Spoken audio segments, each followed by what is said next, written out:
In a recent article for the Huffington Post, Amanda Klein writes that text messaging is one of the foremost means of communication in today's society.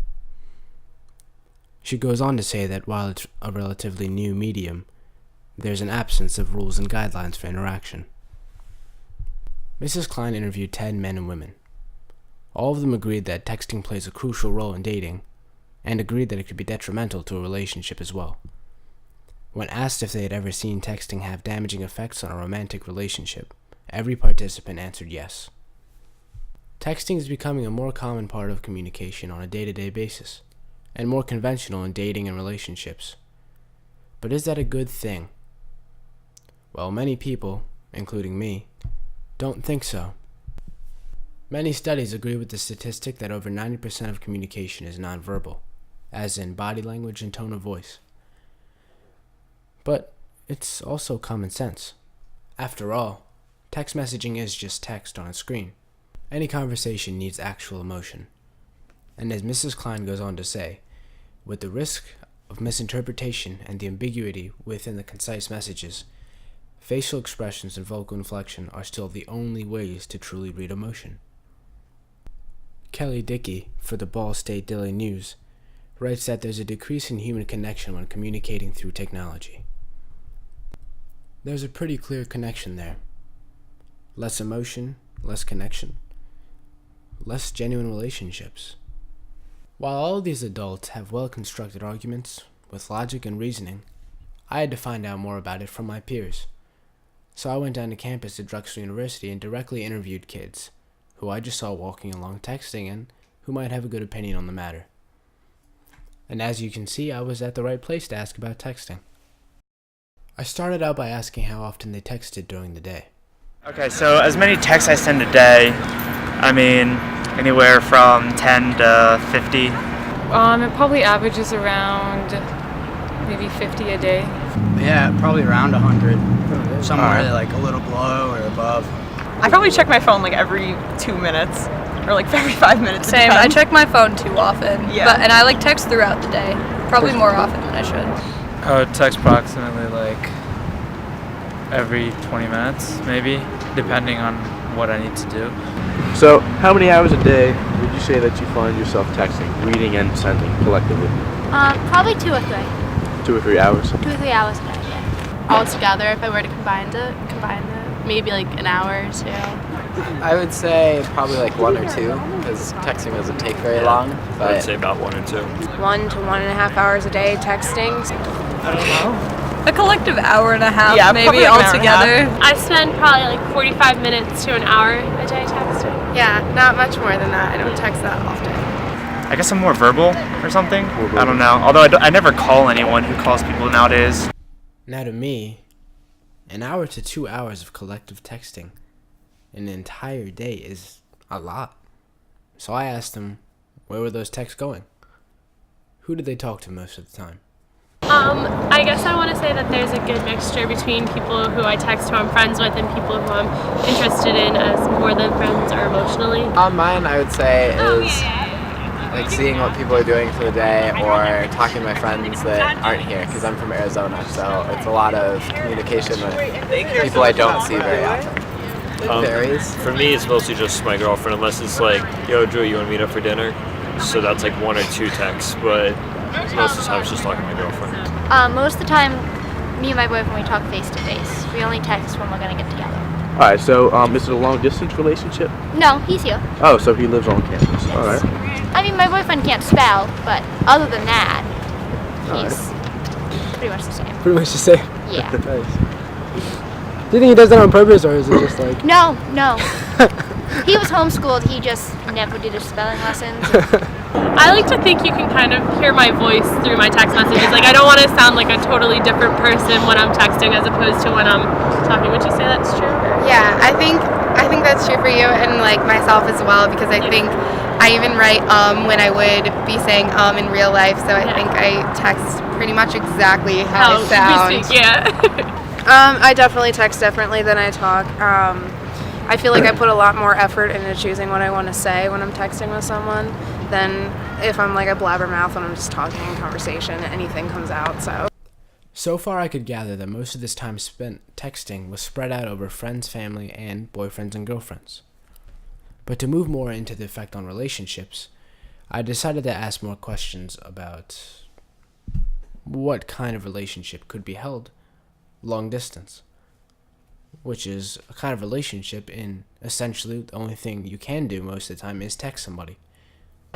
Do you think that texting is an effective way to talk to your girlfriend? Yeah, I mean, it depends on what we're doing. If we're just talking about like when she's going to visit or when I'm going to visit, then it's fine to like plan things out, just knock out a few details. I wouldn't say we have deep conversations, mostly just chatting about what's going on in our day, etc. If it's anything personal, that's something that we do over Skype or preferably in person, like talking about a relationship or anything like that. But I mean, it's definitely different because depending on what I'm doing, I'm keeping it shorter. If I'm on my bike and texting, like it's 1 or 2 words. So you do try to maintain more of the tone and everything. Yeah, I try to keep it realistic as if it's an actual conversation because, especially if I'm just talking to her. Do you think texting is on par with legitimate conversation? Or? No, definitely not.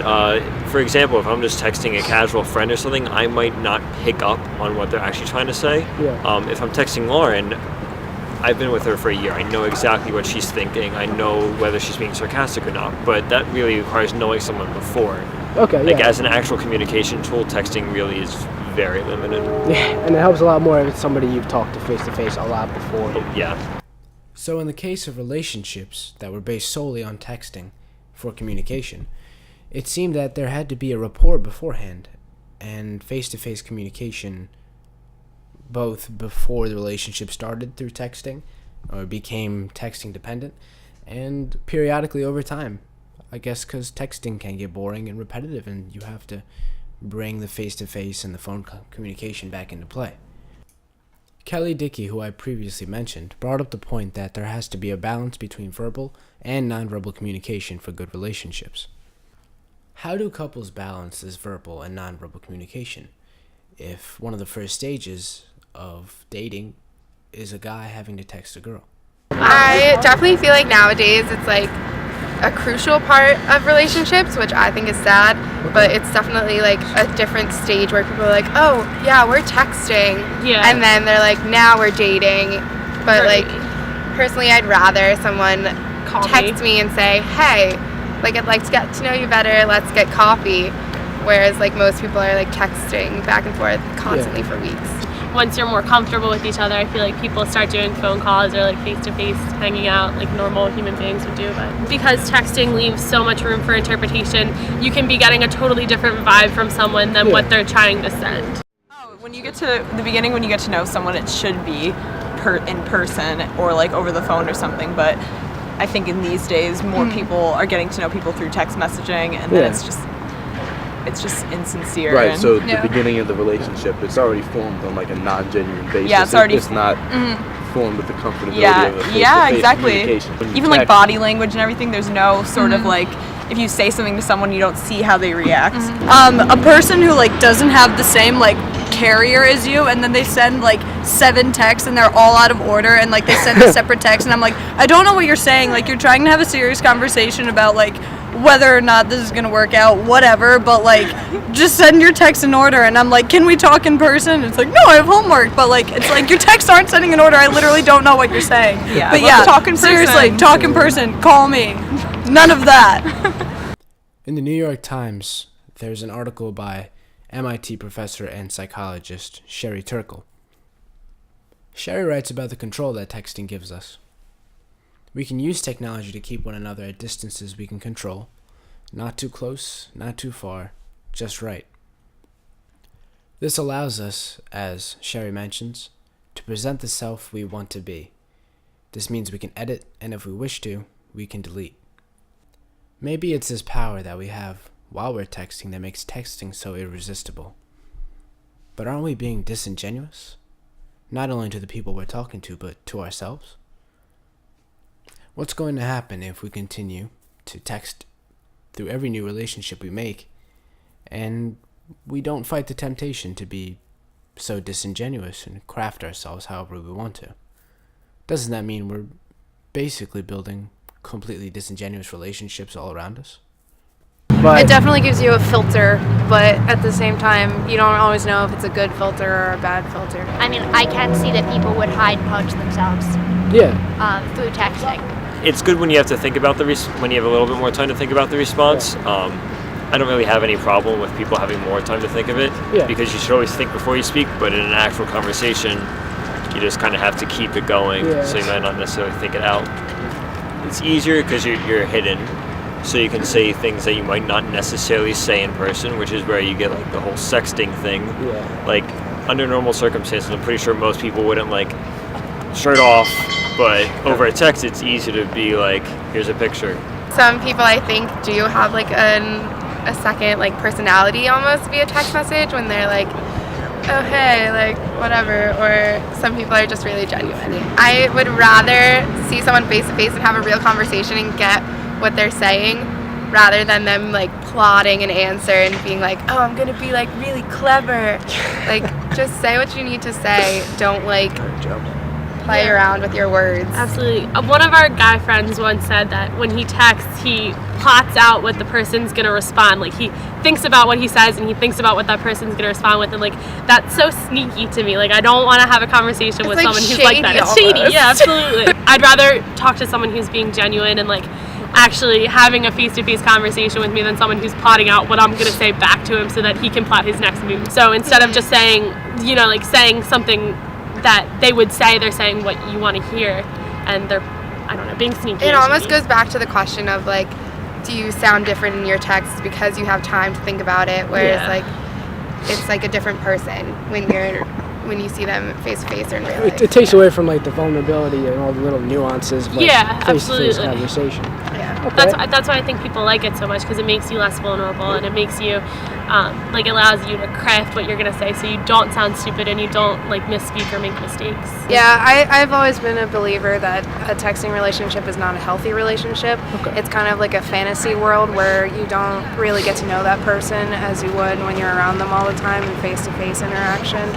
I just don't, I mean, even talking on the phone is so much better than texting with someone because it's so impersonal. Now, taking everything that I gathered from strangers on Drexel's campus and from all the articles I was reading, I decided to actually ask one of my personal friend Dave's, who just turned a 3-year relationship into a long-distance relationship, how it affected him. How long have you been with Melissa? A little over 3 years. And how long has it been a long-distance relationship? Since I came here, whenever we moved in. What was that, like 3 months ago? Yeah. All right. 3 months ago. Okay. How often do you guys text message each other? Like every day. Every day? Yeah. How much of it is her texting you and how much of it is you responding? A lot of it is her texting me and then I respond, but sometimes I start the conversation. Okay. Sometimes you feel like you actually want to talk to her. On the occasion.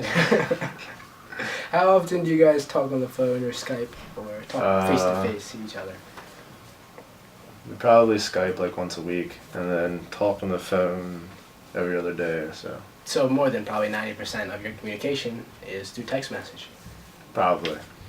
Do you guys talk about anything serious through text message? Sometimes. Not often, but sometimes.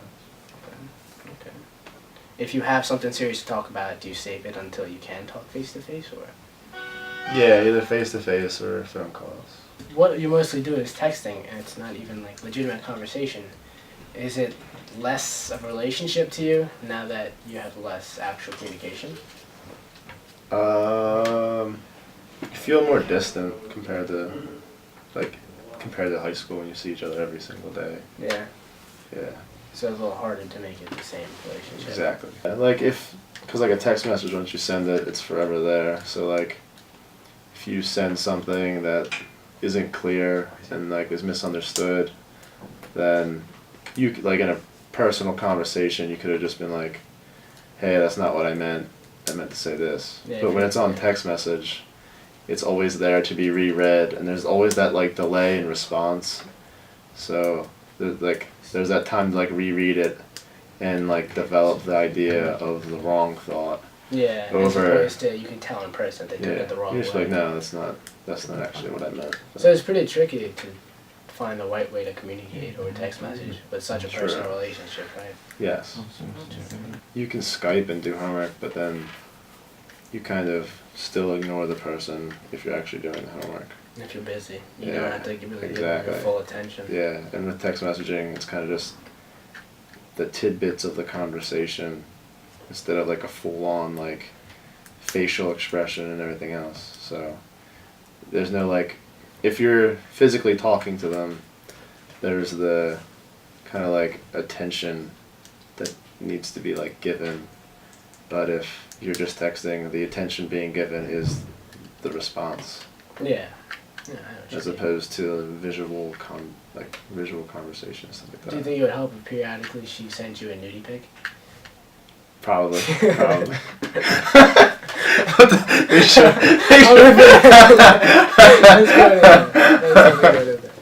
That's a good way to end it. That's a perfect way to end the interview. All joking aside, I guess what I've realized from all of this is that what Kelly Dickey said is true. In her article, she says the current generation's attitude toward communicating through technology isn't headed in the right direction. I also agree with Sherry Turkle, where she says we expect more from technology and less from one another. Almost everybody that I talked to agreed that texting couldn't be the primary mode of communication in a relationship. They all agreed that text messages are also not necessarily true reflections of what people are thinking or feeling. Most people also agreed with the fact that a lot of people text kind of in a dishonest way, most of the time trying to be clever or trying to seem more intelligent, but not exactly saying what they would say person to person. Acknowledging all of these facts together, it seems that texting is completely and wholly inadequate for relationships. Yet, it's better than nothing, is what most people will say.